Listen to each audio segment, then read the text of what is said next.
What's up, everybody? Welcome to GoJo and Golic. Mike Golic Jr., Mike Golic Sr., and Claudia Bellafato holding it down in the DraftKings studio in Boston. We got a great show for you guys today. As always, make sure you download, subscribe, rate, review it. Leave us a 5-star rating and check us out live Monday through Friday from 8 to 10 a.m. Eastern on the DraftKings Network. And, of course, the best of GoJo and Golic from noon to 1 p.m. Eastern, wherever you hear VSiN on the radio. Claudia, what do we got coming up today?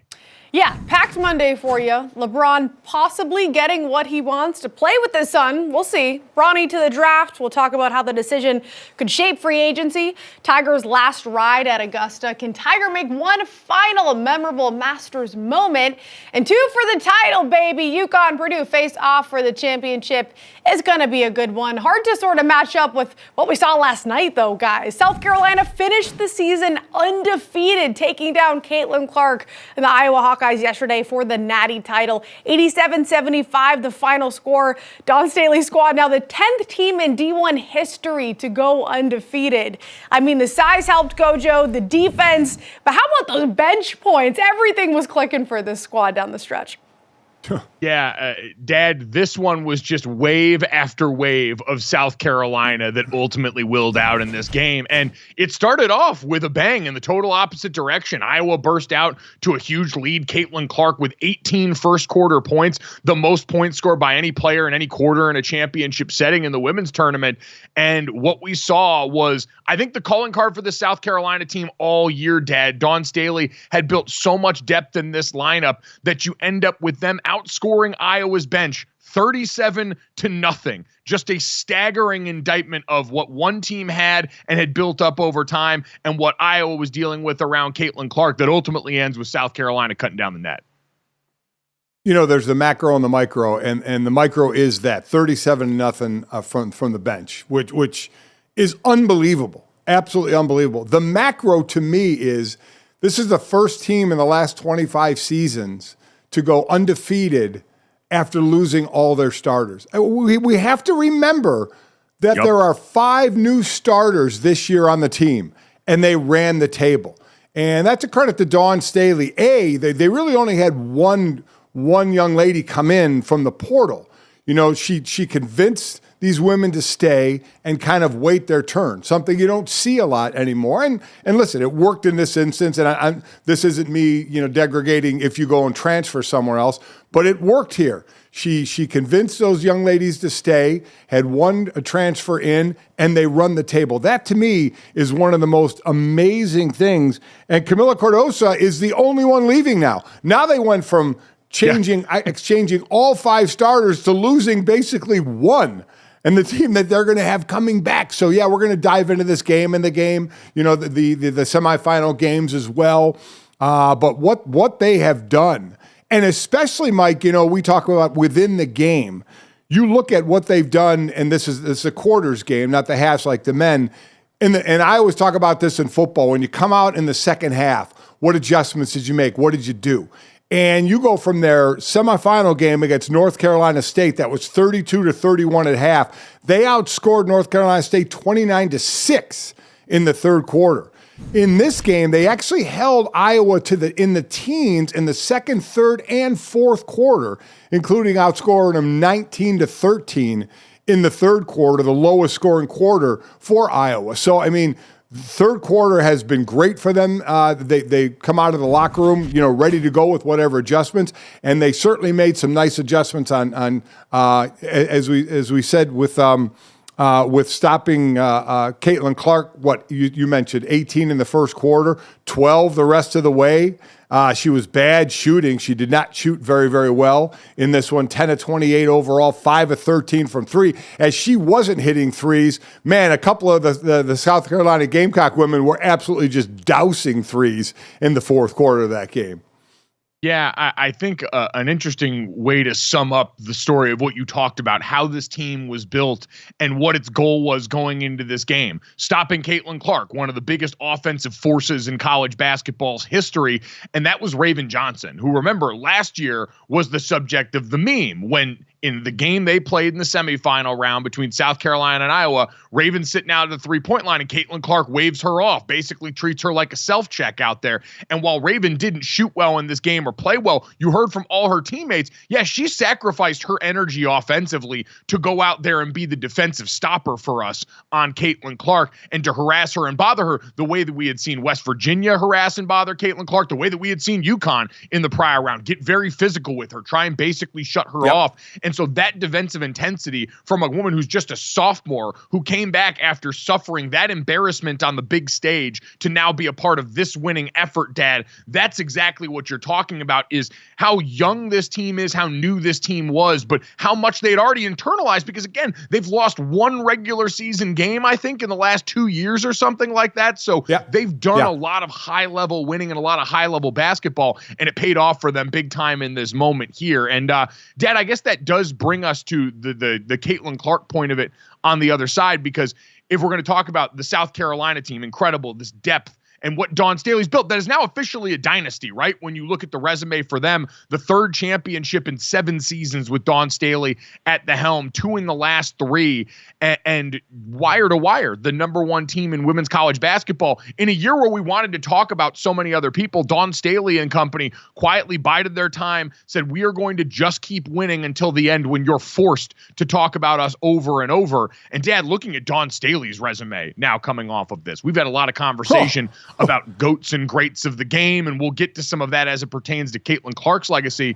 coming off this. But looking for Dawn Staley, 2-time Naismith College Player of the Year, 3-time Olympic gold medal winner as a player, 6-time WNBA All-Star, 4-time Naismith Coach of the Year, and now 3-time national champion. And Dad, you saw her get really emotional after this win, and I think it's a good reminder for people, like, no matter how easy it looks to all of us on the outside, winning is extremely hard. Like, the things it takes day to day to be that kind of team, no matter your sport, are more than most people can A, comprehend, and B, are willing to do.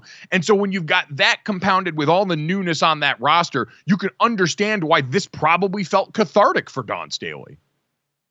Oh, without question. And to put the exact number on it, you talked about her win the last 2 years, 74-1.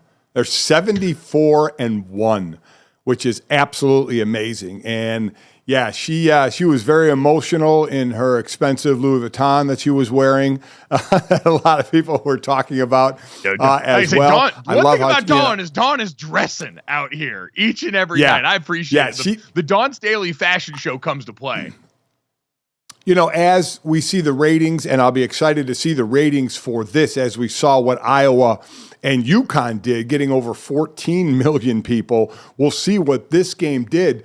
But it's opened up a lot more eyes onto the women's game, women's sports, but in this case, women's college basketball. So I'm glad you mentioned, because I don't think a lot of people, the casual fan who may have started tuning in, know of Dawn Staley's history. You mentioned what a resume.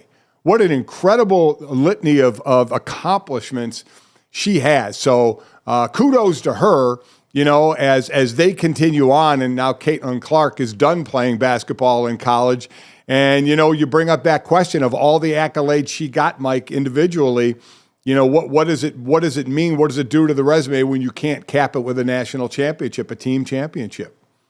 Yeah, and that had been a subject of a lot of the debate leading into this title game. And especially coming off, you mentioned that UConn game, an absolute barnstormer, one that really entertained all throughout, had the controversy at the end about the offensive foul call, which I know we didn't get to, legislate that on the show because of when it took place on Friday. But, Dad, one of those things that unfortunately was the right call, even if it was in a moment where we'd rather not see the call up. It was almost, to me, a carbon copy of what we saw in the Eagles-Chiefs Super Bowl where, yeah, you got to call it. It unfortunately ends the game, and you hate to see that. But we got bad angles on the broadcast. We got a better angle that showed up online after that showed, she absolutely stepped out. That was absolutely a moving screen, and Iowa advances because of that. But, man, it was fun seeing everybody up in arms about the same play. Communal watching like that is always an incredible experience, and to now get that in the women's game is another one of those things where you go, this feels like progress.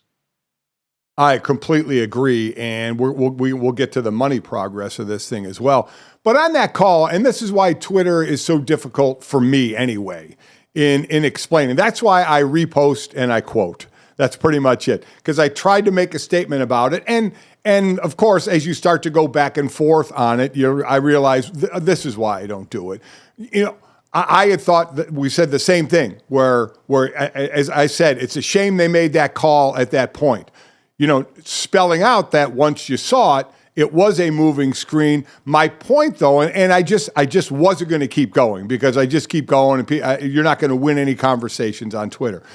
My point in that whole thing is that was a foul, but Mike, this, is if you're a player, you normally don't expect the call at that point. You don't expect it. If you get it, I'd say you're somewhat surprised, but you normally don't expect it. If it's coming to the end of the game, there are times where you can sometimes get away with more, or the expectation is they're not going to call it unless it's unbelievably blatant. Now, that was a foul, but sometimes, as I said, players on the court, the field, the ice, whatever, sometimes will not expect to get that call in crunch time of a game like that.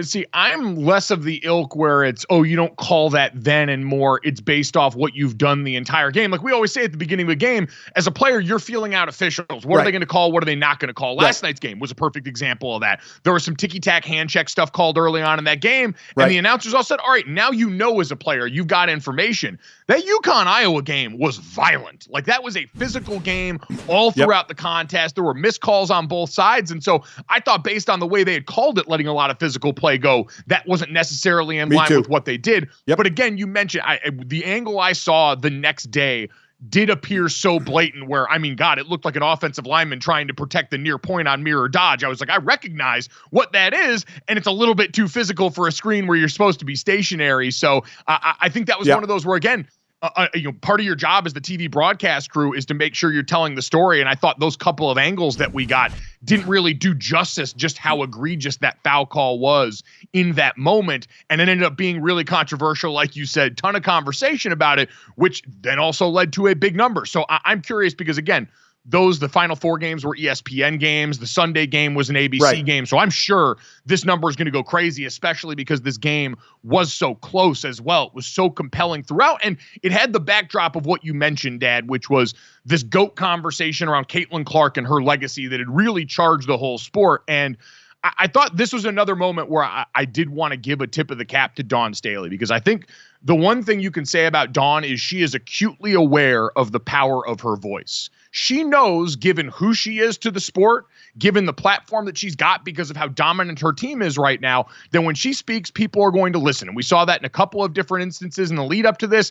You saw the moment at the press conference in the lead up to the championship game where she was asked a question about transgender athletes in sports and said with open arms, I'm of the opinion that if you're a woman, you should play. If you consider yourself a woman, you want to play sports or vice versa, you should be able to play. She said it knowing it was not going to be universally well received by everybody, but it was what she believed. And she understood in that moment, hey, I am being put in a bad position by what, in my opinion, was a bad faith question. And I'm going to respond in a way that I believe I can shoulder because I believe this is important. And in a different vein, but I think in the same light of understanding the weight her voice carries, Dawn Staley, after this game, got up on the microphone in the midst of celebrating this moment for her team and chose to look and shine a light on Caitlin Clark in the way that we're going to hear right now. I really would just like to say that I have to congratulate Iowa on an incredible season. Awesome. And I want to personally thank Caitlin Clark for lifting up our sport.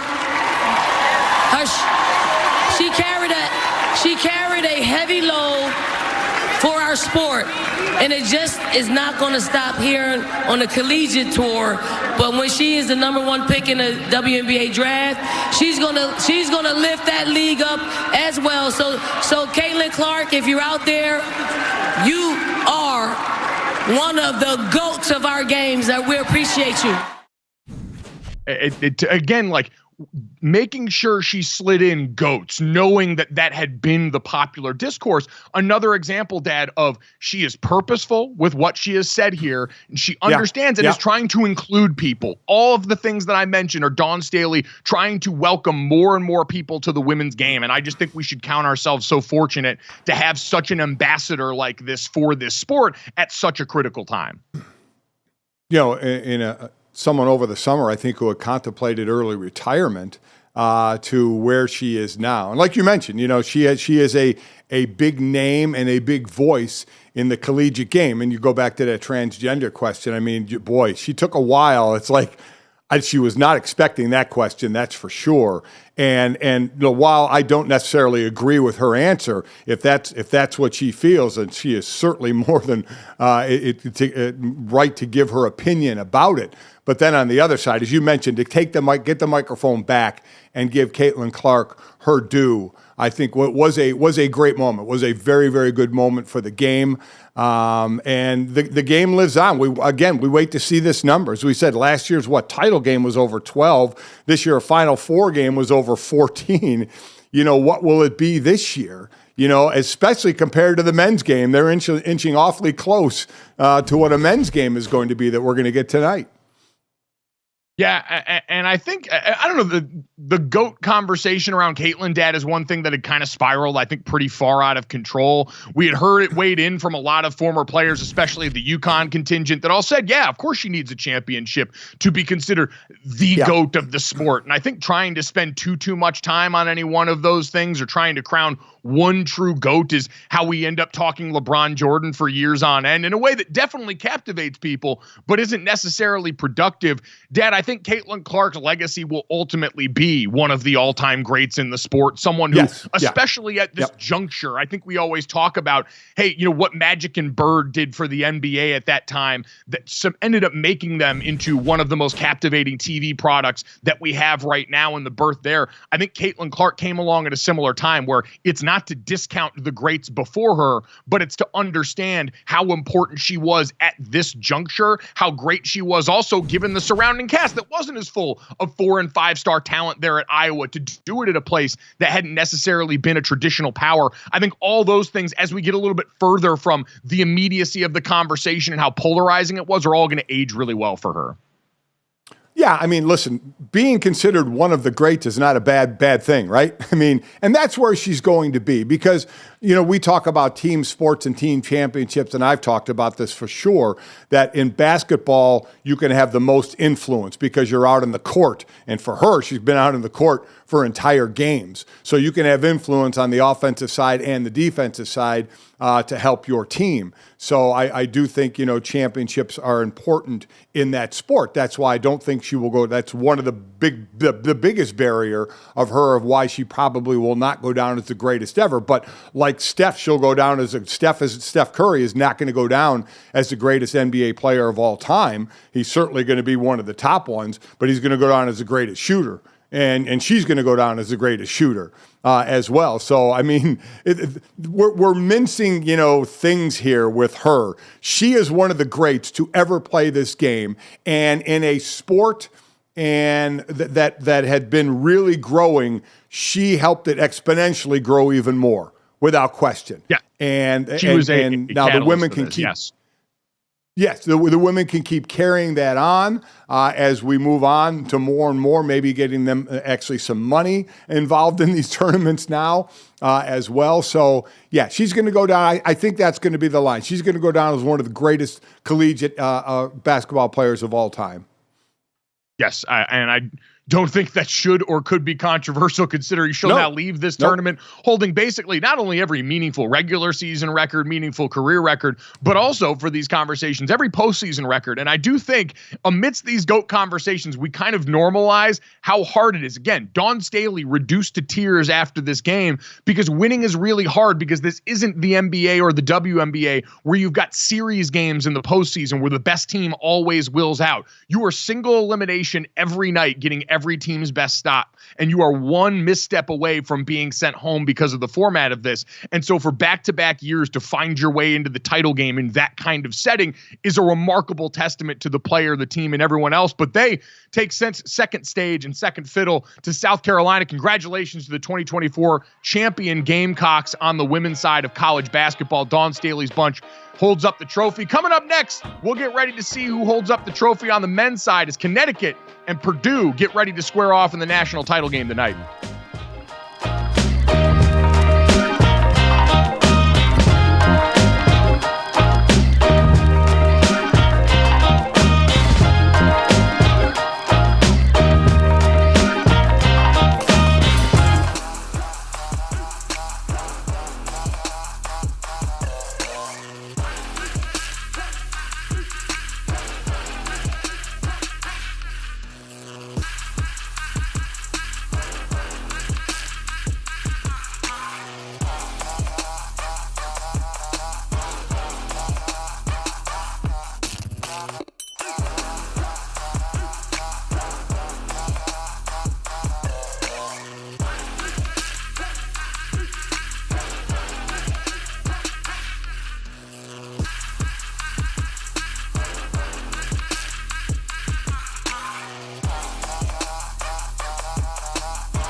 We're back here on GoJo and Golic, and it's a mic'd up Monday. So, of course, we have to hear sound from one of the head coaches who may win it all. That is UConn's Dan Hurley tonight. He says not just on the game itself, but what makes a championship team. You got to be able to score, obviously. To win a six-game single elimination tournament. I think that the days of that kind of the rock fight style of play in modern basketball, I think it's going to be tough to win that way. I think obviously balanced roster. Young players with talent that are insulated by returning players to your program with that could uphold the culture, and then strategic portal additions that could put you over the top. But I think it's the roster construction, skill, skilled players that can process the game, and and balance in terms of veterans and young players. And having a really good big man helps too, and they have that with Dunham and Clingan going up against Zach Edey. So this is going to be a big man competition that I'm very excited to watch. But he just listed all of the things that a championship team needs, which they do have, GoJo. And we talked about heading into this whole tournament that they were the favorite. They remain the favorite. So what's your take on this one? Do they come out as the winner?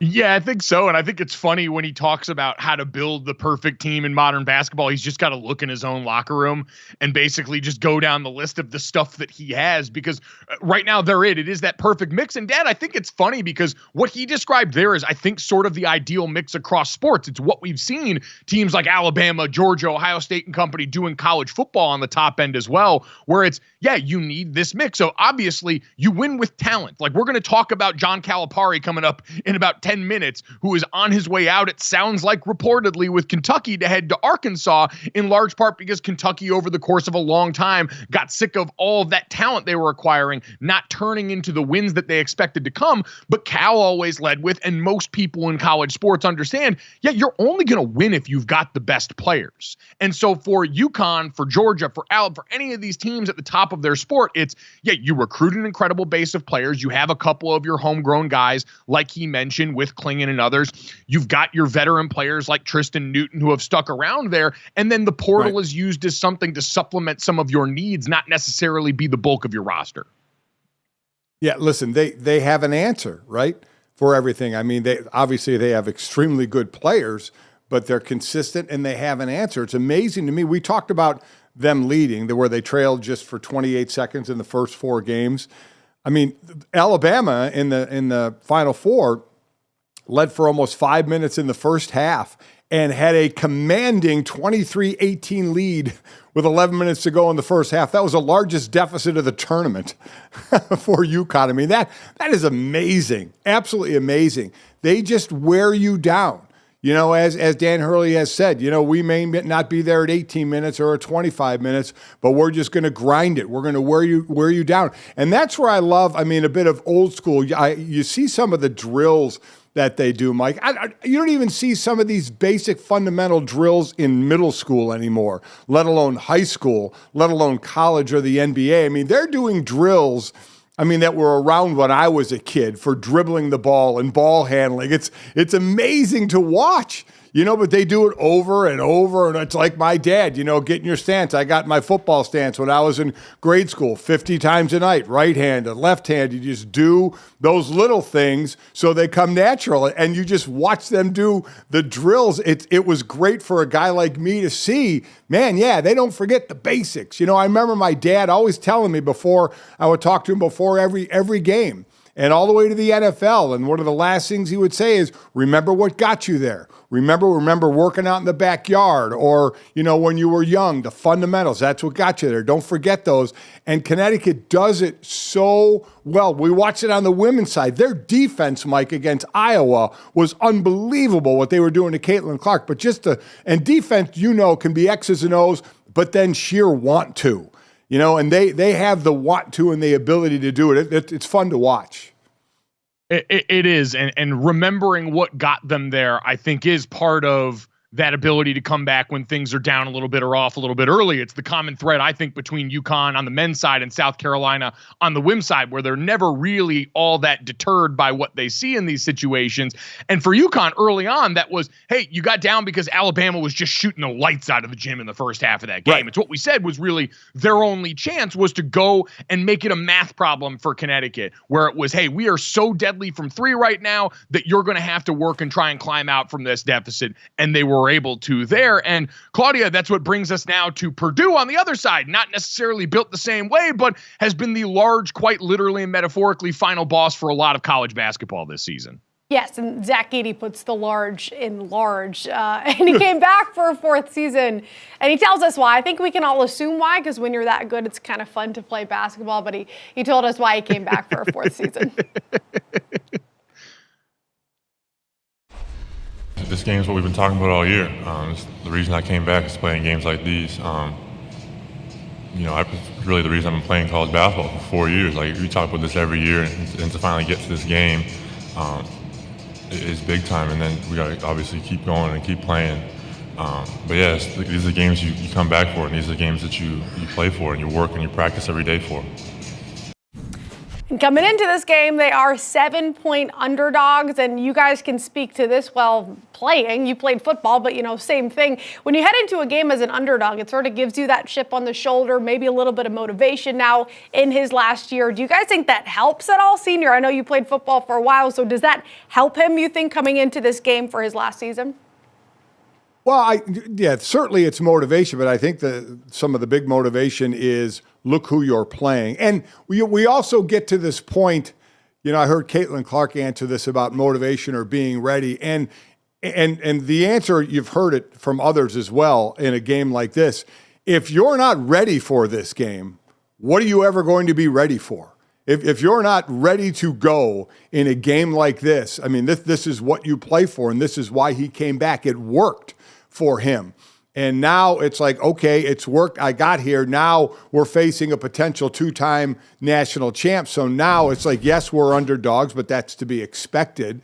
But now this is exactly for me to crown my college career, kind of like what Caitlin Clark was trying to do. Zach Edey is now trying to do. They have a nice game against North Carolina State. The Burns-Edey matchup never really materialized there, as we were all hoping it would, as I think DJ Horn for North Carolina State was the only player in double figures for the starters.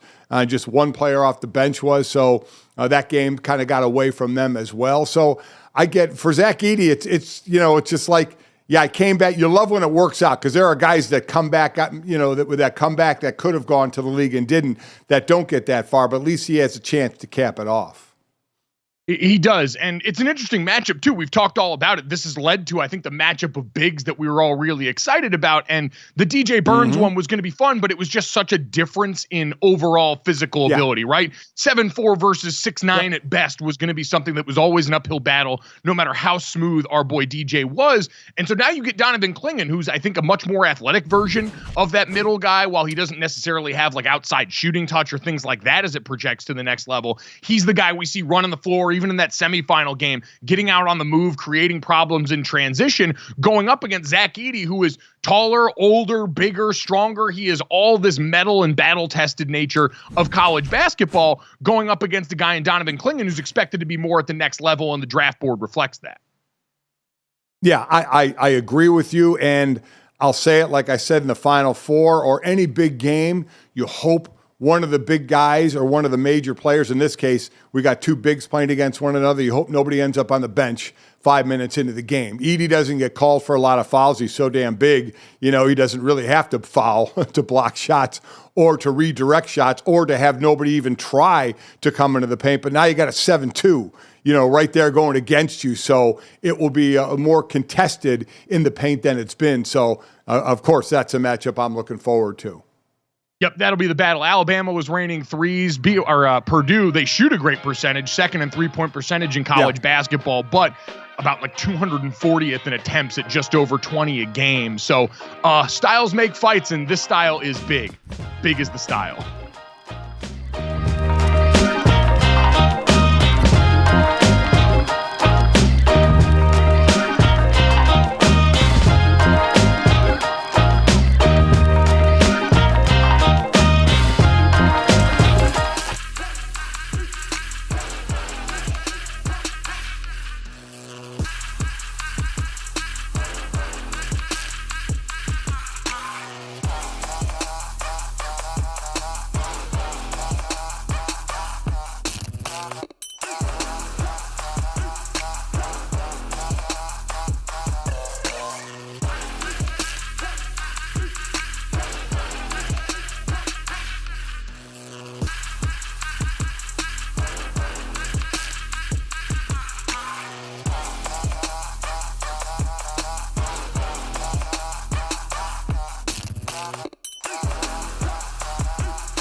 right, welcome back to GoJo and Golic. Mike Golic Jr. and Mike Golic Sr. And late in the night, after we got through an incredible day of women's college basketball, after we got through a little bit of WrestleMania 40 with an all-time main event, all of a sudden some news started to rumble concerning the future of John Calipari at the University of Kentucky. And that quickly went from smoke to a full-blown raging fire as we get the report from ESPN's Pete Thamel that John Calipari was finalizing a 5-year deal to become the next men's basketball coach at Arkansas, sources told ESPN on Sunday night. And so for more on that, we're delighted to welcome in our buddy Peter Burns. You can catch him hosting over on ESPN and the SEC network, as well as Sirius XM and the grand poobah of all things SEC. So PB, walk me through this last night, because this looked like it happened in about the span of 30 minutes here. But how big a shock is this to folks around the SEC that you've got Cal jumping ship within the conference?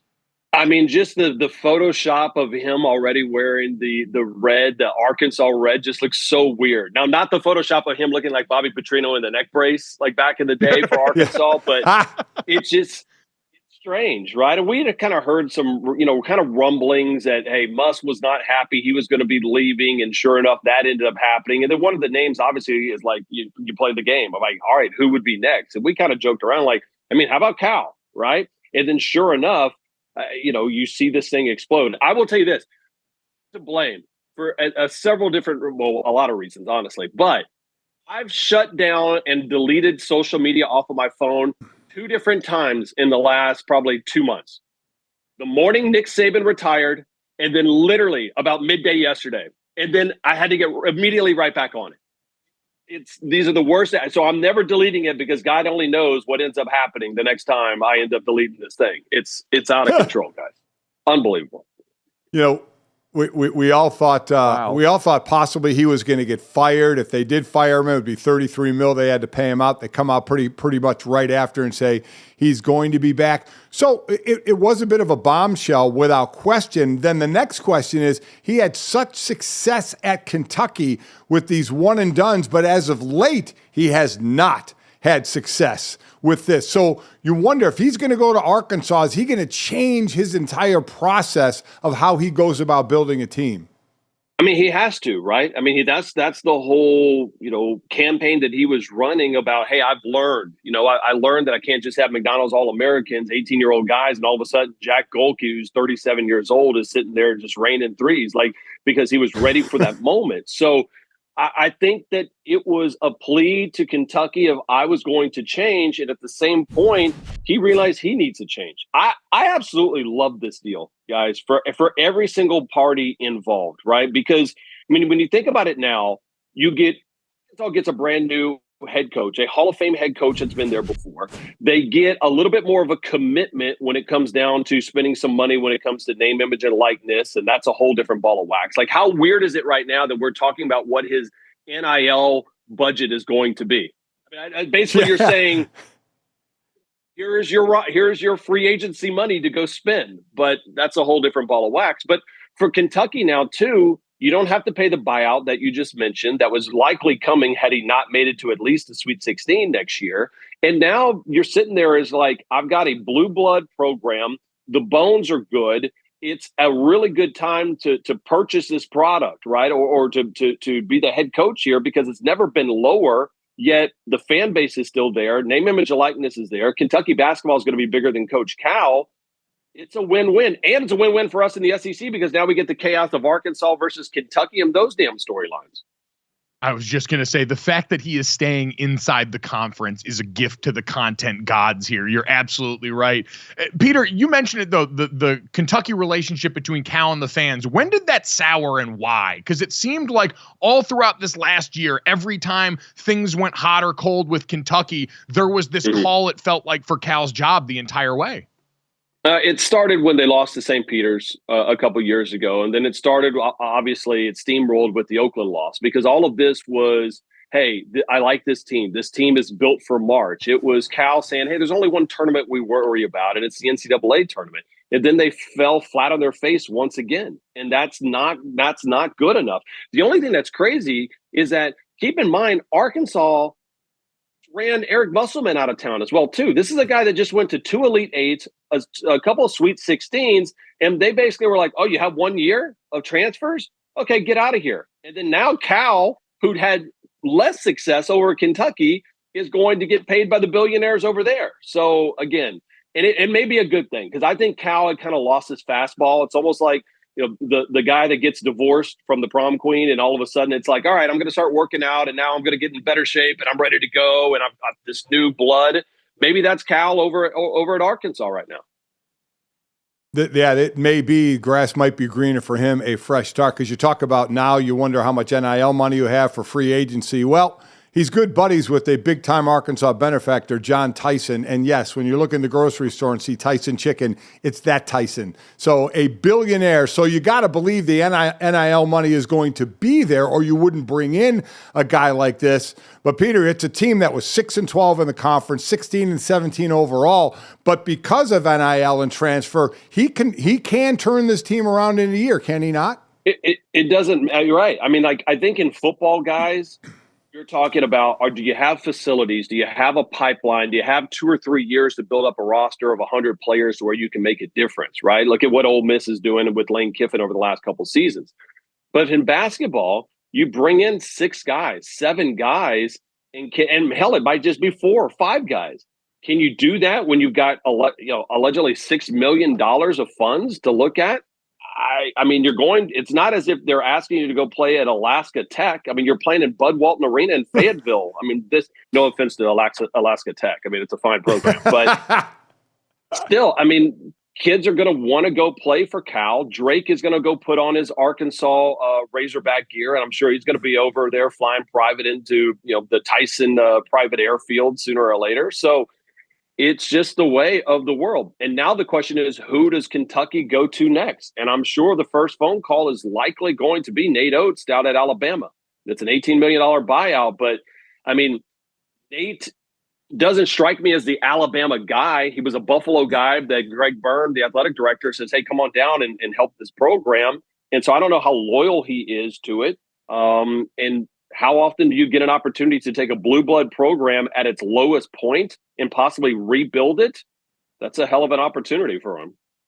It seems to be the name everyone has circled right now. Again, more, inside the SEC influence and trading of these coaches here. Peter, about a minute left here. With that in mind now, what is the legacy ultimately of Cal at Kentucky, this place that is such a rich basketball tradition where he spent 15 seasons?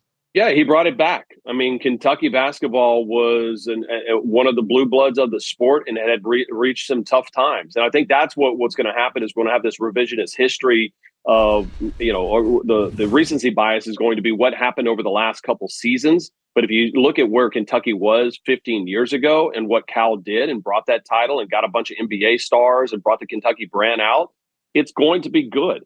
And again, I think this ends up being a good run for everybody, including every single one of these men's basketball head coaches that are going to use the Kentucky job to get leverage. Like what Jimmy Sexton did when Nick Saban retired. Everybody's going to use this and be like, maybe I'll go to Kentucky. And they're all going to get brand new deals. And they're all going to be billionaires, but not Tyson chicken billionaires. Yes, you won't have quite the chicken money, but your money's still going to be pretty good right now. You're right. Agents are ultimately the winner here, and the rest of the coaches around the country that are going to leverage this into that payday. Check out Peter Burns on ESPN and the SEC Network. Listen to him on ESPN Radio and Sirius XM. PB, you're the best, brother. Don't delete social media anymore. You're right. You're on probation from that. Just leave it there. Don't touch it as much, and we'll all be good. Love you, boys. Remember, you want to be friends with billionaires. You want to have friends that have the planes and have the boats. You don't have to do any of the work. You just show up and go party and have fun. All right.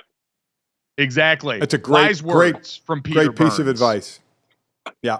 Like Really like that. It's the God's honest truth, Dad, especially the boat part there. I love a good boat day, but the thought of having to do the maintenance, the upkeep, I've seen what that looks like. Hell on earth. No, thank you. Listen, I will attempt to be a billionaire if, given the choice. If I'm going to hit one of these lotteries, and be a billionaire, I'll give it a shot just to see how I do.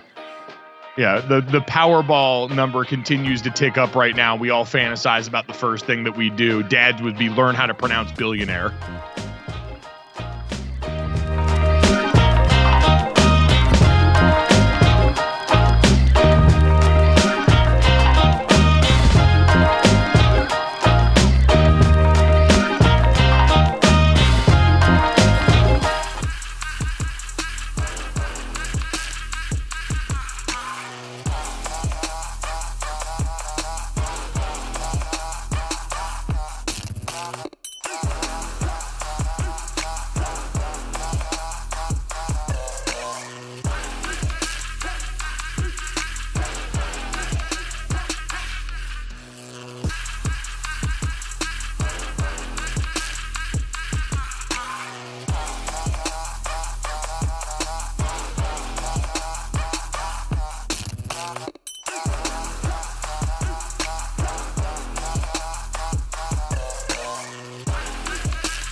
GoJo Golic with an update. In case you missed it on Friday, Bronny James possibly going to the NBA. Woj tweeted at USC Trojans freshman guard Bronny James will enter the 2024 NBA draft while maintaining his college eligibility and will also enter the transfer portal. He posted that on Instagram Friday. 25 games, guys, at USC, averaged under 5 points, 2 assists, 3 rebounds. We know, of course, he dealt with that heart condition, so a little health scare there. And there's a lot of moving parts here because he could go to the draft or he could remain in college. His dad possibly retirement in the future. We know he wanted to play with his son. So GoJo, when you look at this, and this is interesting, I want to hear from your guys' perspective to think about playing with your dad and senior playing with your son. That is the cool storyline here. But of course, we didn't really see the production from Bronny in college. So how do you see this one turning out, GoJo? All I could think about now is how much pain my dad would have been in trying to play football until 2013. Not saying it was possible, but I'm saying the thought of it. I mean, the thought of it induces the face that my dad's making right now, where he thinks about how bad everything hurts now. Because, Dad, 2013, how old would you have been at that point? How far past Tom Brady would you have had to make it to even attempt to play with me in Pittsburgh in 2013? Well, that's 11. It's 11 years ago, and I'm 61. So do the math. Man. You're looking at 50 years old. I mean, listen. I watch games now. I know we all do. As you finish, you watch and you see the hitting. You say, "My God, I used to do that. It looks so violent." But when you do it, you don't care. But I couldn't even fathom. Could not even fathom that. And I think it's cool. Listen, I got this watch, Ken Griffey Sr. and Ken Griffey Jr. play together. That was a very, very cool thing in baseball. So if they can pull this off, the one thing here is LeBron is still playing great. So if you're still talking just another year, maybe 2, he may still be a really productive player. And a lot of people jumping on Bronny for this, Mike, saying, he's declaring for the draft. The guy averaged 5 points. Man, so what? Let him declare. I mean, because you have the ability to go back, see what your worth is, go to the combine. He has to get cleared to go to the combine because of the heart condition that's happened a couple other times with a couple of other players. Go there and see it. I mean, you have that ability. That's the beauty of this, is you could test those waters and then go back. USC coach left for SMU, so you're going to get multiple, people transferring. You do anyway. I mean, good for him. See what the NBA scouts say, see what happens at the combine if you get cleared and go there, and see what happens. I mean, it's amazing. Again, when you're the son of one of the greatest of all time, a lot is going to get thrown at you, no doubt about that. But man, so what? And people declare. So what if he declared? He has a choice. He didn't relinquish his eligibility in college. He can still play. Yeah, I think that's the thing as we get to the new world order of college sports and all the different changes. It's going to take a while for people to get used to the ebbs and flows of all this. We saw this in college football with the transfer portal. I remember Notre Dame fans freaking out because a bunch of guys entered the transfer portal right after the season. And then a month later, when a bunch of guys came to Notre Dame in the transfer portal, everyone realized, this guy's not falling. This is just a new cadence of life we're getting used to. With college basketball, it's the same way because exactly of what you mentioned, the fact that you can explore the draft process, potentially come back, and also entering your name in the portal is that same sort of testing of the waters financially, fit-wise, and otherwise when you've got a coach moves or not in this sport. So you're going to see more and more players doing this. We've talked about the timing of that with the portal. But, Dad, I think the interesting part with Bronny here, too, is what you mentioned. It'd be cool if they were able to play together. I think a lot of people's concern and wonder is this trying to force something too fast for Bronny? What does this mean for his overall development? Would you be forsaking what's better for the rest of his career for what's the better story for the two of them now, or this dream that LeBron James has had? And I do think there's an interesting conversation around that just in terms of what is actually better for someone's basketball development. Because we hear and talk about all the time, college basketball is this overcoached product that people view by and large as something that doesn't necessarily translate as perfectly to the NBA. It's why before NIL, you saw these places like the G League Ignite and others start to pop up as this alternative path for players there, where the sell is, hey, you can play against other guys that are pros. You can learn the game that you're going to be playing at the NBA level a little bit more closely resembling that and go from there. So is there any part of you that worries about this from a development standpoint for someone in Bronny who's still getting to his best basketball? Well, why I do worry about it a little bit is because because of the dad factor. Will somebody take a chance on him, even though they may not think he's ready? Because what could possibly come along with him? Dad. So all of a sudden, you're now a team that says, hey, if we get Bronny, we get LeBron, which is not only you getting a really good player, but you're going to get seats filled, right? I mean, that's the reality of this. You're going to get a ton of attention to your team. So there may be a team, because normally you would say, man, this is business. Nobody is taking a guy because his dad plays or for this reason or for that reason, because there's X amount of spots on the roster and you can't afford to do that. Well, I don't think we've seen a situation like this where the son can come into the league and the dad is still playing at an incredible level. So you take the son, you get the dad, which to your point, and I agree with, may be unfair to the son because he may not be ready for the next moment. But, if he put himself in the draft, then that means if he likes where he may end up, he'll stay in the draft. But the winning ticket there is that team will probably get LeBron.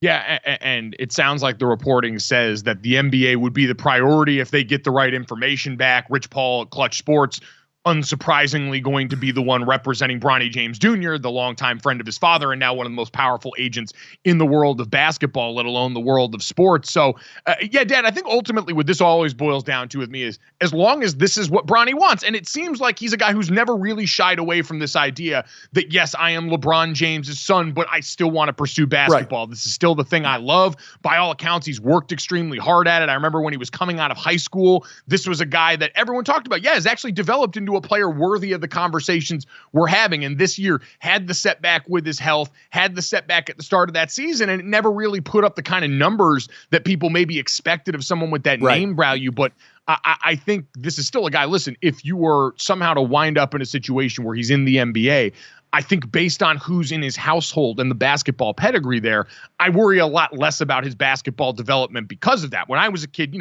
very different, smaller scale.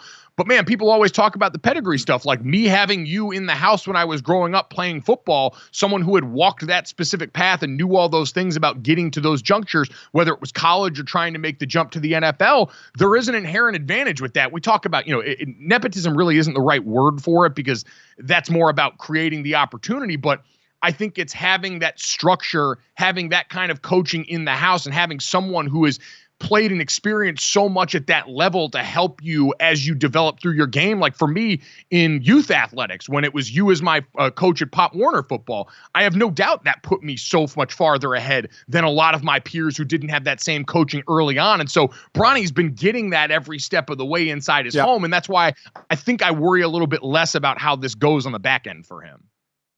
Yeah, nothing will be surprising to him, right? And that's what I tried to do for especially you and Jake on the football field is, okay, this is what to expect. If you want to get to a certain point, this is what you need to do. And of course, Bronny and his brother Bryce have been a part of that and seeing that with possibly the greatest of all time, showing them the way and showing them the work ethic. So that's a big thing is a lot of times you get a little wide-eyed, though less today because of the upbringing from AAU to all the way to the NBA, which has become more, more seamless, even though we don't like some of it. But nothing will surprise him. I agree with you that it'll be about, okay, I understand this. I understand I have to do that. And then whatever the development needs, he is certainly, I'm sure, going to be able to try and do.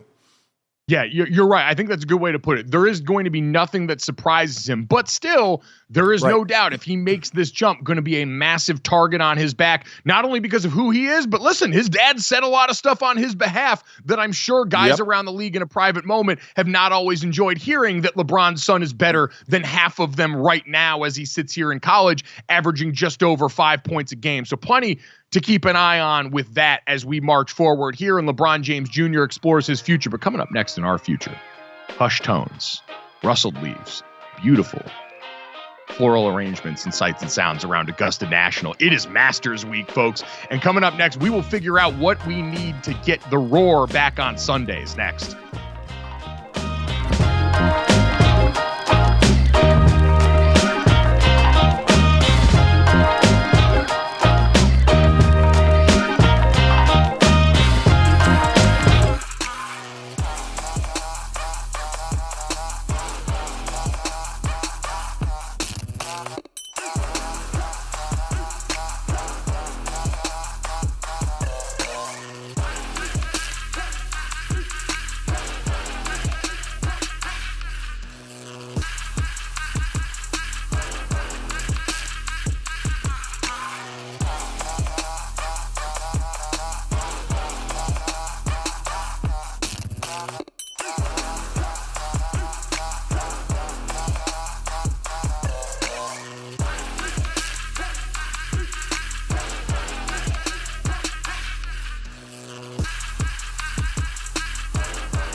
college hoops wrapped up, we can focus on the fact that it's now Masters Week, which takes us to our segment, Cash It or Trash It, presented by DraftKings. Stay tuned to the show to hear everything that DraftKings has to offer. The crown is yours. Gambling problem? Call 1-800-GAMBLER.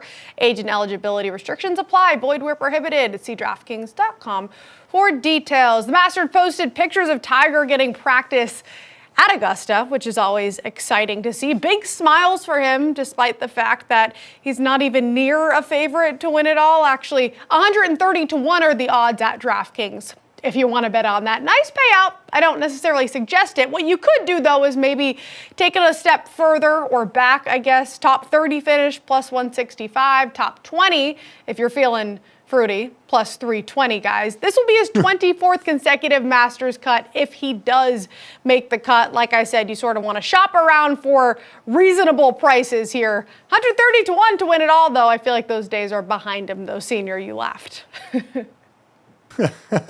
Yeah, those days are behind him. Man, to make the cut. Wow, that is... I don't know. We all want to see it, right? I mean, so with my heart, I would probably want to see this and say yes, because we all want to see him play on the weekend.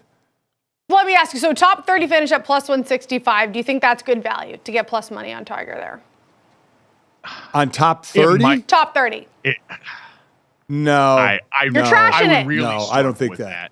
Okay.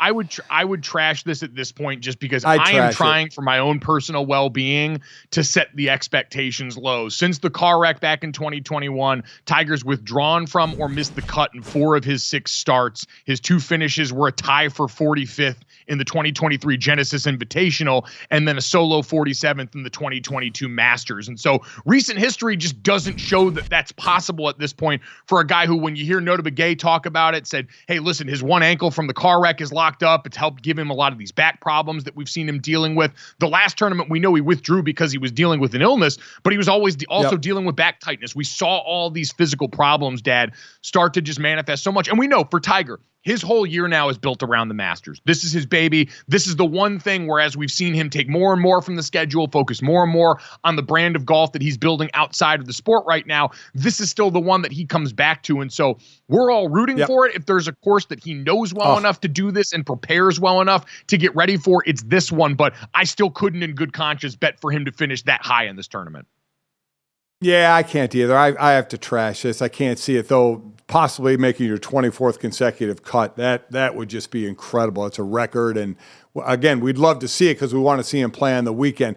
There would be nothing like Tiger on the first page on Sunday. I mean, somewhere on the first page. Listen, we're both trashing this, but I hope we're both wrong.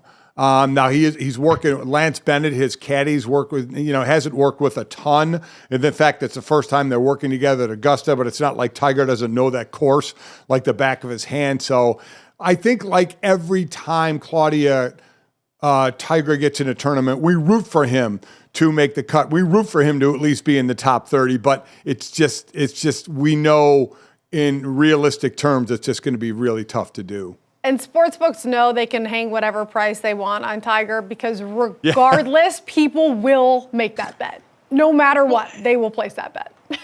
And Claudia, I think you're absolutely right. And I think this is important for the Masters this week because what did we talk about last week? We had a bunch of golfers, live and otherwise, coming out and basically saying the popularity of this sport is waning because we haven't been able to reunify golf. And we talked about how laughable that was to hear it out of the mouth of the people that had come in and tried to be the usurpers in this. But it still underscores the reality for golf. And the Masters is one of those things that's insulated from that. We're not going to have to worry about that this week for the same reasons when we talked about men's college basketball struggling during the regular season, that was never going to apply to the tournament because the tournament is its own special ecosystem, the same way the Masters is. It's so steeped in tradition. And when you add in even the hope of Tiger Woods, Dad, we know what a drug is that is for people that watch this sport. There are going to be people that will tune in. The more casual golf fans are going to flock to the screen because all you have to hear is Tiger and Augusta, and that's enough for people. Yeah, listen, I'm with you. The only bad thing about Augusta to me is it doesn't get shown enough on TV. Like the U.S. Open, they basically show everything. But the Masters, they barely show anything, and that's the tough part because you're right. Each tournament is different in golf from each weekend to each weekend. And it's a matter of first putting 2 days together to get yourself into the cut. And then, what can you do on Saturday and Sunday to make yourself, if you can get yourself competitive on the first page. So and every weekend it can change. We see golfers golf so well one weekend and then horrible the next weekend. So he just gears up for the majors. That's all he's doing right now. As you mentioned, his outside interests that he has, and certainly his son Charlie coming up through the ranks to try and, get on the tour as well. So he has other things taking up his time. And as we talk about, sometimes, Mike, the pro athletes or athletes can't put a handle on the fact that it may be done for them, though they kind of know it in the back of their mind, but they always are like, I can work through it. Tiger's been pretty open about, hey, you know what? This is kind of, I'm just trying to get to these big tournaments. And basically his thought is like our thought. You never know, right? You never know what you can put together on one of these 4-day stretches.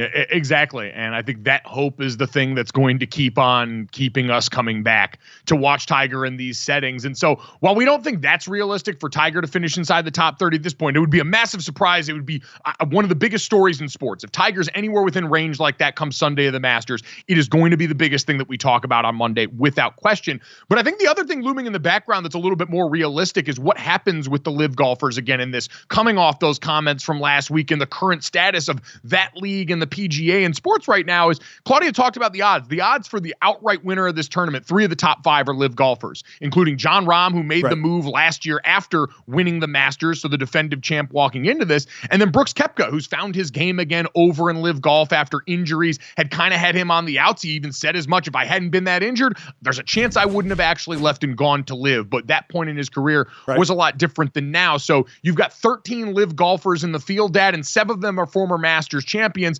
including Phil Mickelson, who's coming up on a big anniversary for him at the Masters. So while a lot of those are older and bygone there, Dad, I think when you talk about Rahm and Koepka, those are absolutely guys capable of winning this trophy and creating, I think, what's been a less awkward experience overall between the live golfers and the PGA golfers, who all now seem to want the same thing. But I think for the outside world that still looks at golf as this fractured thing, it would be a reminder of just how strong the battle lines have been drawn still.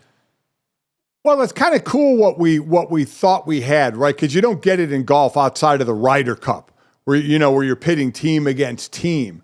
And what we had when Live first came around, but then we got to the majors and the Live players were playing in the majors, we had Live versus PGA. That's when Rory was speaking out big time against Live and the players that went there. So you're like, oh man, what's it going to be like when they're all paired together? Are they going to be nobody talking? Are there going to be a little chirpy comments? We love that because you don't see that a lot in golf, the gentleman's game, right? But now that's over too. Both sides want to get back together, saying the game is hurt to the fans because of the fact that the best players are split. Amazingly enough, as you and I already talked about, the live players talking about this, like, yeah, guys, look in the mirror. You're the ones that split this thing up, okay, for your hundreds of millions of dollars. Cool, you went and did that. That's on you. But then all of a sudden don't say, man, we got to fix this when you're the one that threw the vase on the ground anyway and broke it all.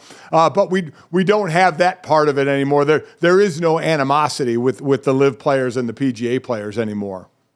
No, and really outside of those handful, it seems like there largely never was, because so many of these guys knew each other from before, and so many of these guys had friendships that existed outside of that. But you can already see the headlines coming because this is the Masters. It's going to be incredibly well watched. It's going to be incredibly compelling because it always is, because it's the Masters. And on the other side of that, it's going to renew this conversation, I'm sure, from all these same golfers that we talked about talking last week about this is what it could be. This is our golf utopia if we just now merge these two worlds, because the live golfers all see themselves as heroes for helping force the hand of the PGA to dump more money into these pools, to dump more money into the sport that they agree wasn't there before and is now because of the response of this, but still doesn't change the fact that all these guys took this plunge knowing full well this could be the outcome. And now all of a sudden they want to care about the health of the sport in this same way, in a way that does seem farcical there. So that being said, Dad, I mean, just hearing the word Masters again, jacked up for this weekend here. It really is. It's like,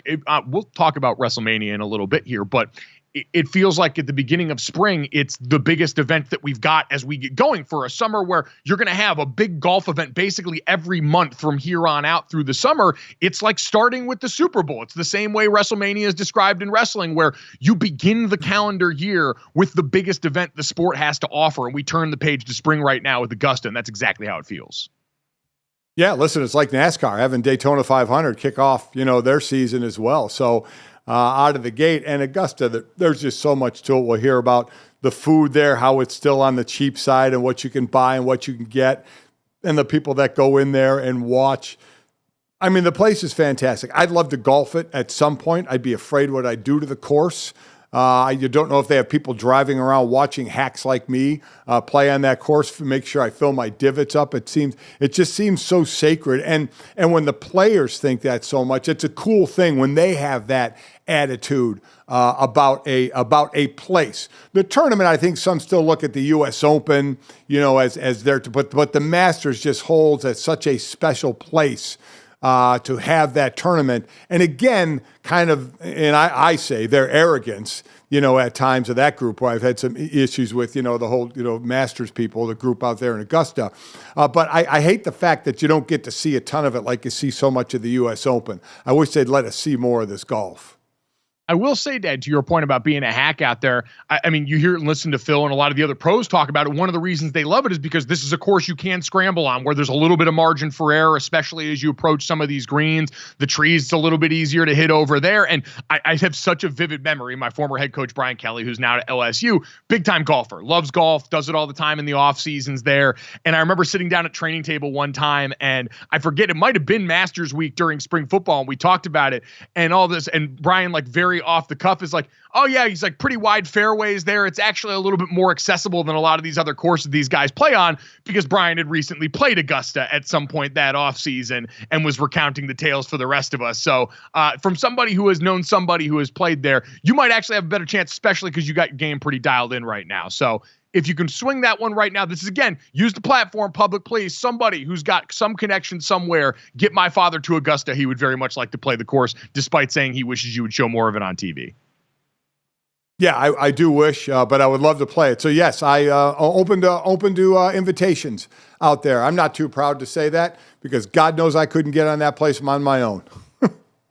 No, exactly. So lots to get excited about there. We'll talk to, as the week goes along, some of the folks boots on the ground in Augusta as we get ready for this massive spectacle in the world of golf. Dad, we had more movement in the NFL over the weekend. Speaking of things germane to you, more large boys getting paid in the middle of these defenses as Carolina Panthers defensive tackle Derek Brown agreed to an extension on Friday. Sources told ESPN's Adam Schefter, $96 million deal with $63.16 guaranteed. The $24 million average per year in his extension is the fourth highest in the NFL for a defensive tackle. So honestly, about in line with what we said, but still, Dad, another monster payday coming out for someone in the middle. And for this Carolina team, who we know lost Brian Burns this offseason, and to the Giants in a way that looked embarrassing for that franchise based on their recent history, they have spent on beef this offseason. And they have spent big, whether it was on the offensive side of the football with, I think, over $100 million committed to offensive guards, and now defensively locking down a guy that was another one of their homegrown talents there in the middle. For Carolina, I'd say the grade incomplete this offseason, but despite losing Brian Burns for less money than you could have, or less capital than you could have got for him a couple of years ago, I do think there are some signs to be hopeful about what's getting built for Dave Canales and the company there in Carolina. It's just, in all honesty, Mike, it's hard for me to wrap my arms around that team because of the owner. It begins and ends with him. In making changes as quick as he does, you set your franchise back, and that's what he's done. So you try and acquire talent to help your quarterback. Here they do it on the defensive side, and you're right, it's been a D-tackle offseason a bit. But until they give a little bit of leeway and give a little bit of rope and let you work a little bit and gather some players and play under the same system for a few years to see what you can actually do instead of having your young quarterback already on a second system, I mean, I put it on him. So show me some continuity, show me some consistency, and then I'll start buying into what they're doing a little more.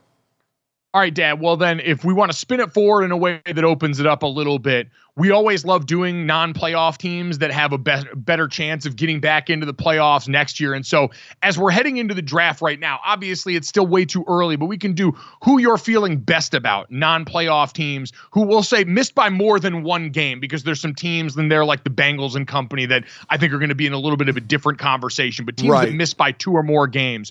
Who do you feel best about going into the NFL draft here? You've got the Falcons and Bears, who I think are going to be at the top of that list, both missed by 2 games last year, but then Denver, the Raiders, Minnesota, the Giants and Jets, the Titans, Cardinals, Chargers, Commanders, Patriots, and Panthers all the way at the bottom, Dad. I'm even going to say you can't pick Atlanta and Chicago, because those are the 2 easy consensus answers. They're clearly in much better spots, one because they got the veteran in Kirk Cousins, and the other because they've got a cavalcade of draft picks, including the number 1 overall pick in Chicago. So who of the rest of that group, Dad, do you feel has the best opportunity or the best chance to keep improving going into the draft? Wow. Can Minnesota make a comeback, though they're probably going to have a young quarterback? The Saints, I don't see them doing it either. Quite honestly. I mean, you got to go Commanders, right? Certainly not. They missed by 5 games with that early pick. Commanders have to be better, do they not? Yeah, they have to be better, but that's I don't think in that division. I don't think that's going to happen in that division. Well, that's a tough question, Mike, because we know it's going to happen. You're right about Cincinnati. I mean, getting Burrow back's a big thing. I mean, the Jets, everybody's going to talk about them again. Wow. You know what? I'll throw out one and say. Okay. I'll throw out one and say, how about the Raiders? So I know you've been high on the Raiders. The Raiders and Chargers both on this list. You and I had that debate about who in the AFC West outside of those top couple of teams would be involved in that. I think the Raiders can be an interesting choice because of the foundation that got laid in the back half of last season. You've still got arguably the best receiver in football, if not one of them, in Devontae Adams, who's getting up there a little bit. You swapped out the running back room there with Josh Jacobs leaving town. I don't know, Dad. I look out further west and still go, I don't think they'll be a playoff team because of the division they play in. I'm fascinated by the development for the Cardinals this year. I think what we saw from them and Jonathan Gannon in year 1 of that team and what they were able to get out of that bunch while Kyler Murray was hurt was really impressive. And now you're going to get a bona fide stud receiver where they're at in the draft, even if for whatever reason they would decide to trade back a little bit. You've got another year for Kyler Murray in that offense that got him under center more, that saw him look a little bit more comfortable and a little healthier earlier than I expected. So they're going to be playing in a division that, if it hits right, and Mike McDonald up in Seattle in year 1 keeps that thing rolling with Geno Smith and company, and that defense looks anything like what we saw in Baltimore, albeit with lesser parts, that has a chance to be hell in a cell, because I think San Francisco is still the team to beat, and I think the Los Angeles Rams are going to be a monster again next year on offense. Yeah, I think some teams are going to count out the Rams a little bit, but I still think they're going to be a damn good team. Cardinals, I think a lot of us were surprised that Kyler Murray, we thought they might move on from him, and they didn't. So now he gets, another year in this offense, a healthy offseason to prepare. They could be that team to watch. I'm with you. I don't think they make the playoffs, though. You think the Bears, will you pick the Bears to make? We got a long way before we do our prognostications. But are you going to pick the Bears to make the playoffs? I don't think I'm at that point yet. No, if you ask me now, I would have the Bears on the outside looking in, but I think they'd be close, especially because we know the NFC versus AFC, the lesser conference of the two there, as we look at the NFC North. And it's going to be very interesting. I think that division's going to be appropriately ordered. The Detroit Lions coming in right now is one of the Super Bowl favorites out of the NFC in the top spot there. The Green Bay Packers, who made a ton of strides last year in that second spot.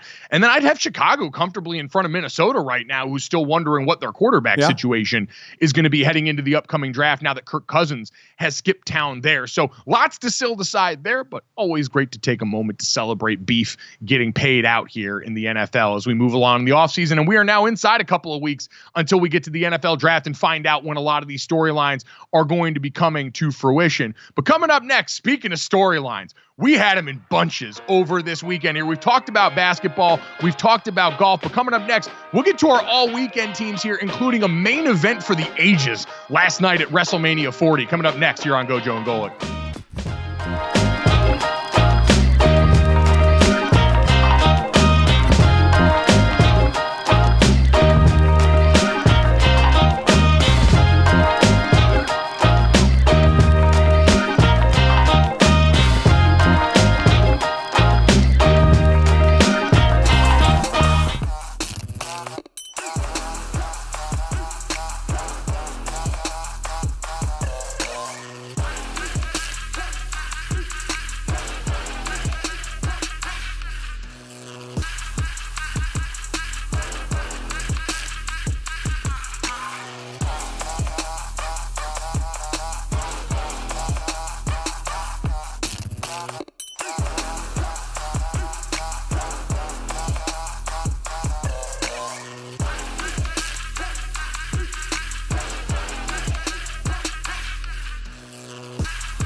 Starch Madness, because I know you've all been waiting for the results here. We had the 3-seed Chick-fil-A Spicy Chicken up against the 1-seed Taco Bell Baja Blast. GoJo, I'm so sorry, but Chick-fil-A came out on top of that one. On the other side, we had the McDonald's fries. The 1-seed, the big dude coming into this whole thing up against the 3 DQ Blizzard. Unfortunately, the fries won because I think the Blizzard probably should have. But there we have it, guys. Now the top 2. Can we even go against the McDank's fries at this point? What do we think, GoJo? This is going to be a tough one. So Chick-fil-A Spicy Chicken Sandwich won by a pretty sizable margin with like 70% of the vote, but the fries and DQ Blizzard was a tightly contested bout where the fries won with 52% of the vote. So that's about what we expected. Dessert had its day in court, and I appreciate that.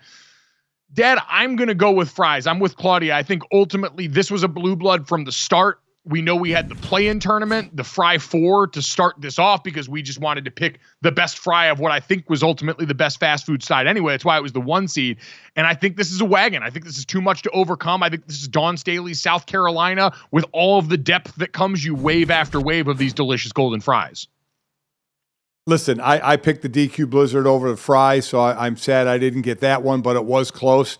And I'm going against the fries again. I'm picking the spicy chicken sandwich from Chick-fil-A. I have not so recently started, enjoying that sandwich, but I have it for a bit now, and I love it. I think it's fantastic. So I know the fries is the ultimate. There may be no bigger ultimate blue blood than McDonald's fries, but I am going to go with the spicy chicken sandwich to be my eventual winner. Wow. All right, Claudia, what was your vote on this one? You're rocking with the fries with me, right?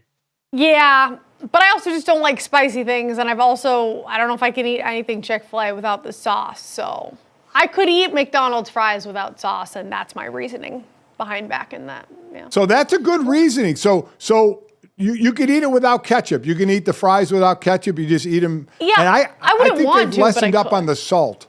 Yeah. Okay. All right. Mm-hmm.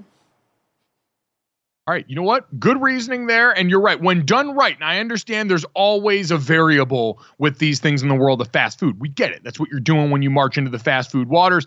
I still ultimately think Claudia's right. The fries reign supreme here, but you get to vote at GoJo and Golic on Twitter to help us crown a national champion here as well. Speaking of champions, though, Dad, we had a whole weekend full of championships being handed out here, and so it's time for us to do our all-weekend team here. We're going to do first and second team all weekend, the best performers from around the world of sports since we had so much to get to here.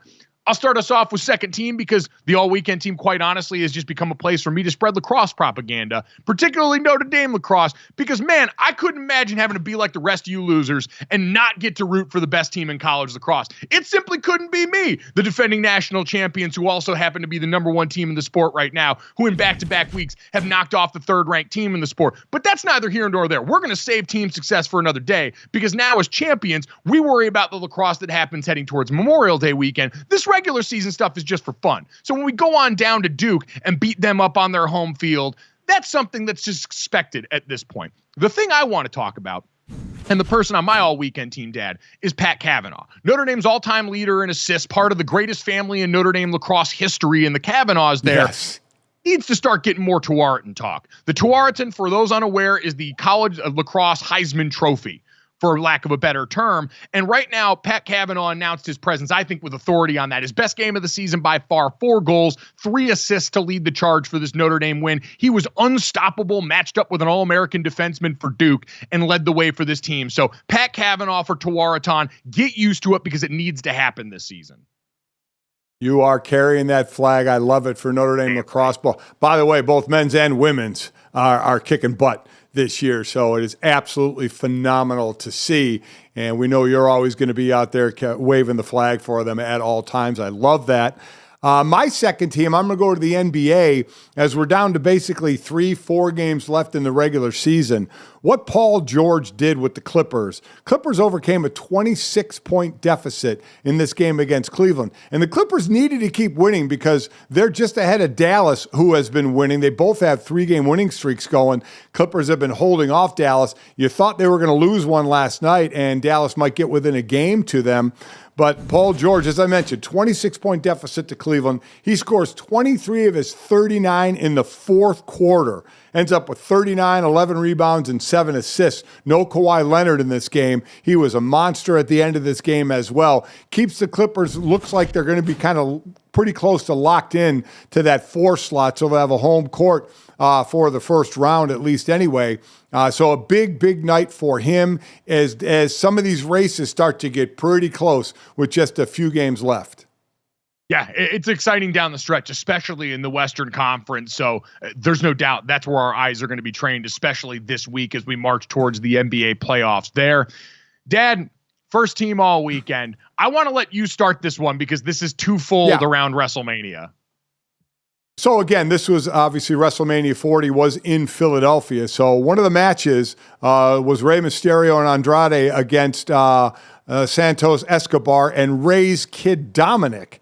So they're going at their tag team match, and then halfway through it, a couple of masked men jumped onto the scene and ended up helping Rey Mysterio and basically taking his son and throwing him into a pole off the, took a chair away from him, threw him into the pole on the ringside there, and then threw him back into the ring to help out. And it turned out, and you had to figure it was going to happen.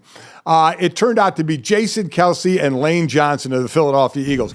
And one thing you did notice there is they were a lot bigger than those wrestlers, that's for sure. Yes. They were behemoths out there. They had masks on. First thing they did, they got in the ring after the victory and were hugging it out and handshaking, and then the masks came off and everybody lost their mind. And then, of course, because it's Jason Kelce, the shirt came off. And then Lane Johnson's shirt came off. So it ended exactly how you thought it would. No mask and no shirts for the 2 offensive linemen. They had to have a ball, Mike, because not a ton was asked of them. And they did a great job with it. They're both very animated. They did it really, really well, and they got to do it right there in Philly. That was very cool. Is so true, especially about the size comp with Lane Johnson, who's an absolute mountain of a human being, even more so than Jason. So they were towering over there. But Dad, towering over everything was what happened in the main event last night. So I don't watch a ton of wrestling now. I got to go to WrestleMania 39 last year in LA, and it was awesome to see some of those same through lines here. But it's impossible not to notice what's been going on as you've had WWE fans crying out for Cody Rhodes to get a chance to finish the story, to get the first championship belt in the history of that prolific family. His dad, obviously the late, American Dream, Dusty Rhodes. And to have The Rock inserted in this as a heel, to see him become the villain in this place where he's called home so long, it's been incredible to watch as an outsider. I got home from dinner last night and tuned into the main event right as things started popping off, where you had this last match, this championship bout between Roman Reigns, the longest reigning champion in WWE history on the men's side, going up against Cody Rhodes in a match that brought in everybody. Everybody showing from Seth Rollins, who came in and immediately took a chair and had a really bad time in a little time, to John Cena, who came to the aid of Cody Rhodes here against Roman Reigns, to all of a sudden The Rock showing up here and trying to insert himself. But then, Dad, I think, and at GoJo Golic on Twitter, is the Undertaker's bell not only one of the most recognizable, but one of the sweetest sounds in all of sports. Because to all of a sudden see the lights go out and hear that sound, and to see The Undertaker reenacting the meme, standing behind The Rock, getting ready to chokeslam him, was one of the coolest moments in sports I have seen all year long. Cody Rhodes gets to lift the belt. It was an awesome moment there. But Dad, this thing was dripped in nostalgia and had a little bit of everything. Triple H rightly got to take a victory lap after all this because it was incredible.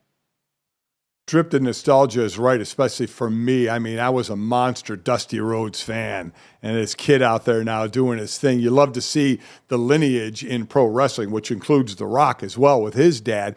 But isn't that what you wait for in WrestleMania, right? You see what the card is of who's wrestling who, but you're waiting for the surprises, right? You're waiting for who's going to show and in what way are they going to show. You know, how they write up these things is fantastic just to make people go nuts at the surprise. What's going to be the biggest surprise? It's a very, very cool thing. They held their cards all the way to the end, and when they finally played their hand, it was an overwhelming winner. So congrats to Cody Rhodes and congrats to everyone on an incredible main event last night.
NFL quarterback Joshua Dobbs in a lot of different jerseys, but did you know he's also really, really smart? He's an aspiring astronaut. He did a little cross-sport, cross-space conversation talking about the solar eclipse today. What's up, y'all? I'm Josh Dobbs. You may know me as NFL quarterback, or you may know me as aspiring astronaut. Either way, I'm here to explain the total solar eclipse that's happening across America on April 8th. So, what is a total solar eclipse? This event occurs when the moon perfectly passes in between the sun and the earth, blocking the face of the sun to the earth's surface. For all of our sports fans out there, let me put it in basketball terms.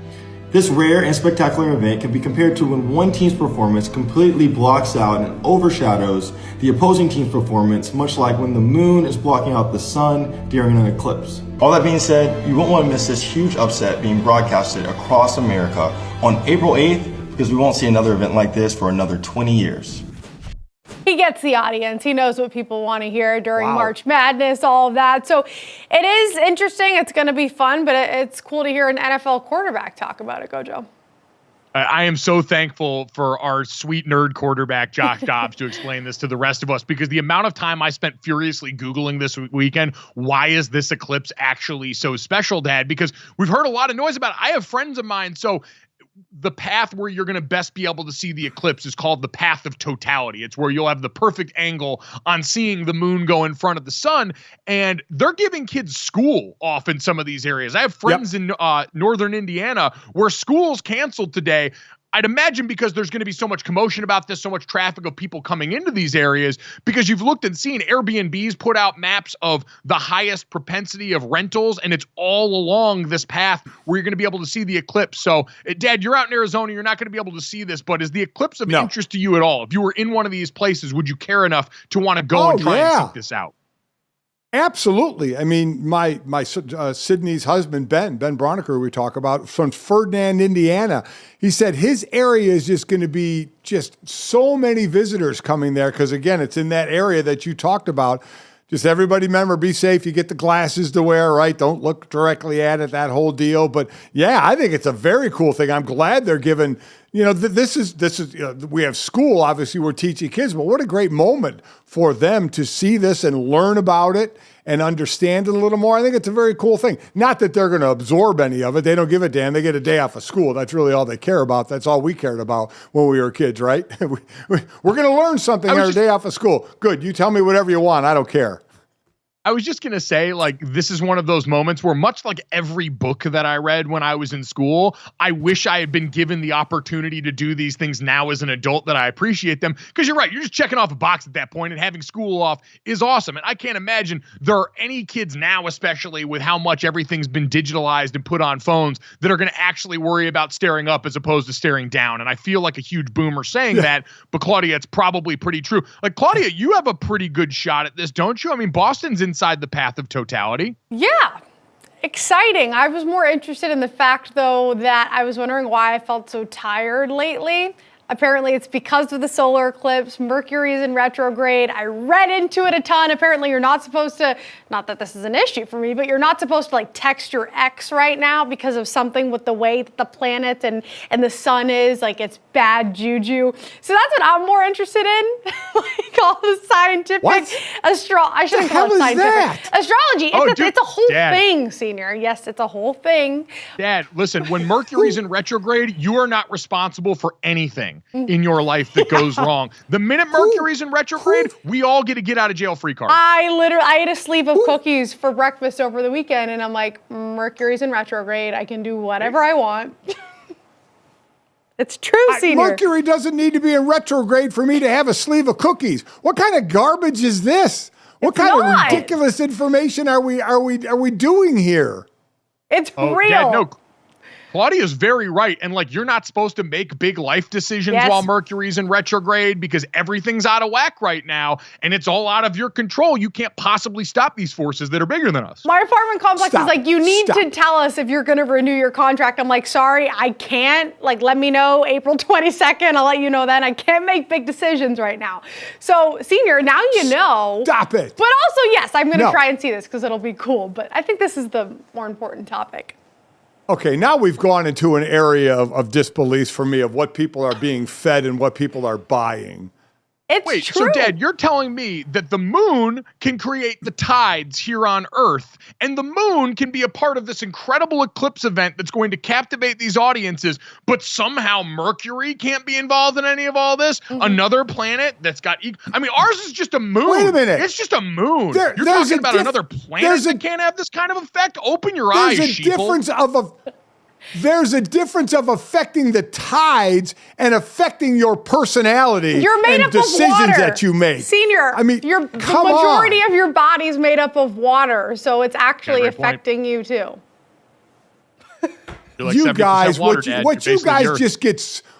Listen, what your generation gets suckered into believing is amazing to me.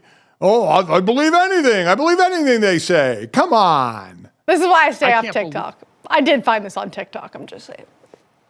Oh, okay. You know what? I'm sure Reddit would have plenty of that information too. And Reddit's basically the Bible for me at this point. So if they told it to me, I would believe it here. Wow. Dad, I'll give you a get out of jail free card here since Mercury's in retrograde and I don't feel like doing much other work. In honor of the moon blocking out the sun here and creating this incredible ring of fire here, give me your best blockers of all time. Can be anyone in any sport or anything otherwise here, but the best blockers in honor of our friend the moon that's about to go out here and absolutely Mutombo the sun. Spoiler alert, Dikembe Mutombo is on my list. I was going to say he should be on your list. I'm going to stick to guys who I played against that are considered all-time great blockers. And I went against both these guys. I would say at the center position, obviously Mike Webster's name is out there, you know, of what he has done, but it was a lot of a trapping scheme with Pittsburgh that, by the way, got my ass kicked the first time I played against it when I was with the Oilers. But a guy who could block you one-on-one no matter what. The best leveraged blocker I ever played against was Dwight Stevenson from the Miami Dolphins. And just absolutely incredible leverage he had. Hall of Famer, just one of the best ever. But I still say the best ever offensive lineman to ever play the game. And I went against him, not as much because I was an interior D lineman and he was a tackle. Occasionally on stunts I would go around and get blocked by him. A guy who never said boo on the field. All he did was just beat you and then go back to the huddle. Anthony Munoz, I think, could go down as the greatest blocker of all time, maybe in any sport, or right there in the team picture of greatest blocker in all of sports. So those would be my couple of guys. Yeah, certainly good mentions there. I'll give you a 3-2-1 on this. Dad, I first want to go honorable mention and go off the court a little bit here. Hodor from Game of Thrones, an absolutely incredible blocking scheme from him to spring forward the rest of the troops there. A pivotal moment in the entire series history, and a guy who we found out was actually just saying hold the door that entire light. Spoiler alert if you somehow haven't seen all of Game of Thrones yet. So honorable mention for our guy Hodor, making big people proud. Large, excellent stand-up. Number 3 on this list, Dad, I'm going to include some recency in this and go with my former teammate, Zach Martin, who I think as history ages is going to be proven to be one of the greatest blockers of all time. This is no doubt here. Number 2, I'll go Anthony Munoz, like you said, just because pay some respect to the old timer here. Love seeing him do the thing with his weird pinky that goes out in the wrong direction every time he's been on with you. But number 1, I do have to give this up. And I understand that technically, if you look in the annals of NBA history, the all-time leader in blocks is Akeem Olajuwon here. And no disrespect to Akeem the Dream, but Dikembe Mutombo, to me, is synonymous with the block. The finger wag, it's something that's aged well in terms of being something advertisers latched onto later on here. And when you think of getting Mutombo'd, I think of getting rejected firmly and forcefully. So I would say he qualifies as my best blocker of all time. I think the finger wag makes it, right? I mean, because so many people have emulated that when they'd get a block, they would do the finger wave. So that I'm with you there. I love that one, even though he's doesn't have the most blocks all time. Just the manner in which he did it and how he celebrated with it. That's a good one. I like it. It's a good list of since the sun is getting blocked out to get blockers. I like that. Just let's not get in too much of the other thing that everybody. I knew you were going to hate that. Because I knew you'd hate it. That's why I brought it up. God. Wow. At GoJo and Golic I guess on that's Twitter, why I'm happy. What are you going to avoid while Mercury is in retrograde? We are going to eclipse my father out of here. And coming up next, talk about the other big natural phenomenon that happened this weekend.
right, time to finish off the show the way we always do. This, that, and the third. 3 quick stories to send you off into the rest of the day. As always, download, subscribe, rate, review us, leave us a 5-star rating, and check us out live Monday through Friday from 8 to 10 a.m. Eastern here on DraftKings Network. Catch the best of GoJo and Golic from noon to 1 p.m. Eastern on VSiN, wherever you get them on the radio. And if you miss any of that, you can always check us out wherever you get your podcasts, including getting the interviews with our great guests. Thanks to the SEC Network's own Peter Burns for stopping by to talk John Calipari's apparent departure, heading to Arkansas from Kentucky. You can get that wherever you get your podcast, as well as right here on YouTube as soon as we get done. Guys, we spent a lot of time talking about Mercury and retrograde. Let's talk about this instead. We also had another weird thing this weekend here in the Northeast, an earthquake in New Jersey on Friday. The East Coast drew a 4.8 magnitude earthquake that struck parts of New Jersey, but people feeling the effects into New York and some of the surrounding areas as well in New Jersey, parts of Pennsylvania, New York City, and into Long Island right now. I know a lot of the West Coast crowd got to kind of snicker at this because this tends to be more their fare, but I don't know, an earthquake in New York City, Dad, would kind of freak me out a little bit. Way too many tall buildings all in one place. Oh, yeah, especially if you're not used to it, right? I mean, and that was the record in New Jersey was back in 1783 at 5.3 on the Richter scales. But, yeah, as we said, West Coasters like yourself, Mike, would laugh at this. But, you know, if you're not used to something like this, all of a sudden stuff starts shaking. That would make life a little more difficult. Claudia, did you feel this? It was up into Boston. Did you feel this? Yeah, people said they felt it. No, not at all. Feel different. Also, because you were in Mercury retrograde or whatever, right? I'm expecting everything to happen, and I just trust like space to make it work out for me, man. You know, no, I didn't, but I did think it was funny how everyone in Boston was like, "I'm so proud of myself for making it through this. It was a really tough day." People love attention, and Boston people especially. So everybody acted like it was some crazy thing, but no, I didn't feel anything. An earthquake plus Mercury in retrograde means you shouldn't have to do anything coming up this week. You are free from all your responsibilities. Yeah. And, Dad, that goes doubly for our guy Justin Allen from Horsham, Pennsylvania, who experienced the earthquake in the middle of a vasectomy, which has to be pretty high on the list of places I would like to not experience the entire room shaking violently. He said he thought a train was passing by the office where he was getting it. He said, I figured someone was messing with me, but the person had to stop. That's what you need. You need a doctor with the ability to stop quickly, right? And get the sharp instruments away, you know, because that could be a bad thing, what you could nick there. You don't want that to happen. So that had to be a very, very tense moment, I guess I would say, for one Justin Allen. I hope he wasn't religious, because if so, he might have been like, is this God telling me that I shouldn't be getting a vasectomy right now? I'm supposed to multiply here, go forth and spring forth children, and he's sending me a sign. No, it took a lot of testicular fortitude to get through this one. So congratulations to Justin on making that happen and surviving what would, for actually him, could have been a very traumatic experience. Yeah. We hope he's recovering fine like that. And hope he's very clear on what happened while the doctor was in there and if they completed the mission or not, because if not, he could also be celebrating an earthquake baby sometime soon if things somehow went awry on that one. Let's go from, I'd say, testicular talk to phallic objects here, Claudia, as we go to that with Brock Purdy's new endorsement deal. I was wondering how you were going to make that transition. Yeah. I still don't really see it, but it's unit of a conversation. Brock Purdy has a new endorsement deal. So he's getting paid not just for football, but now for corn. Take a listen. This isn't just any field. It's a field ready to challenge you to beat your best yet using the #1 corn seed on the market. I've had the chance to harvest some Pioneer corn on my in-laws farm firsthand last fall, and I'm excited about our brands teaming up. Let's go dominate the field this year. And remember, what's next happens here. It's the music for me. It's the monotone. It's the Pioneer corn jersey. The whole thing is just chef's kiss. I was going to say, I'm fired up for corn right now. The metal riffs in the background of that. Brock Purdy's performance leaves a little bit to be desired. Could use a little bit more emotion about the corn, but the music does a good job of conveying that. Dad, are you fired up to plant some crops? Oh, listen, I mean, and it was perfect for him playing at Iowa State. I mean, listen, drive through there, you're going to see a lot of corn, a whole lot of corn. So it's not out of the realm of him doing a corn seed commercial. Interesting, though. Didn't see that one coming for a quarterback, not going to lie. But again, this is a quarterback, I think, still making under $1 million and who's about to get a monster payday. You wonder if after the monster payday does any more corn seed commercials, because I'd like to know what he got paid for the corn seed commercial. I mean, I feel like it's probably a lot. I feel like we underrate the power that farmers have right now in big ag, because every time we talk about changing daylight savings, we're reminded we do this for the farmers. So clearly they're still either politicking the right people or hold enough sway in the nation. And corn's in basically everything, Dad. Like, the one thing I can say is support, like, pay the teachers, obviously, support the troops, but also pay and support the farmers, because corn's in everything right now. So Brock Purdy is actually helping feed all of us. We're wasting time trying to debate whether or not he's a GOAT or whether or not he's the best or what he's going to get paid. And the dude's literally putting food on our table. Yeah, I mean, listen, we love farmers because most of us wouldn't do it, right? Most of us wouldn't be getting our butts up that early. We get our butts up early to talk. They get up early to do actual manual labor. No thanks. All good with that. Thank you for what you do. So, and I wonder if they leaned on his to try and keep the price down, leaned on his the fact that he played at Iowa State and has been around corn, and look what you'd be doing for the farmers out there. So maybe, we can knock this price down a little bit. Well, and as we saw last year, and he mentioned his in-laws are actually farmers, and we saw during the bye week, he was back there on the combine helping them harvest. And so I'm sure there was some pressure from inside the family to make sure everywhere across the board, everyone wants Brock Purdy at a bargain. You know what, Brock? We see your value. We're all rooting for you to get paid out here, even if it's going to make roster construction a little bit difficult in San Francisco, or all of a sudden put a few ears of corn on a business. We believe that you have value, and we want to see you get paid your worth. And Claudia, while we're talking about corn can lead directly to our next product here, as we've got an interesting remix going on in all of our fast food talk here in Starch Madness. Yeah, McDonald's making some big moves. I think you referred to it on Twitter or X, GoJo, as something that stoners and fats will love. That's your words, not mine. The remix menu, though, you have an apple pie McFlurry chicken cheeseburger, which I would eat that. I'd eat the sweet chili junior chicken. I would stay far, far away, though, from the surf and turf burger. I don't know why. I just can't picture myself eating a burger that has fried fish from McDonald's sandwich in between. Sorry. I just can't do it. See, now that one I'd have to say I would like, because I love the McDonald's filet of fish. Really? Love it. Oh, I absolutely love it. So I would be It's a product of growing up Catholic where you couldn't eat meat on Fridays, right? So the filet of fish was your safe haven. Yep. Absolutely right. As I've talked about through this our entire Starch Madness, I was a monster, big fast food guy anyway, but a monster McDonald's guy. And you're right.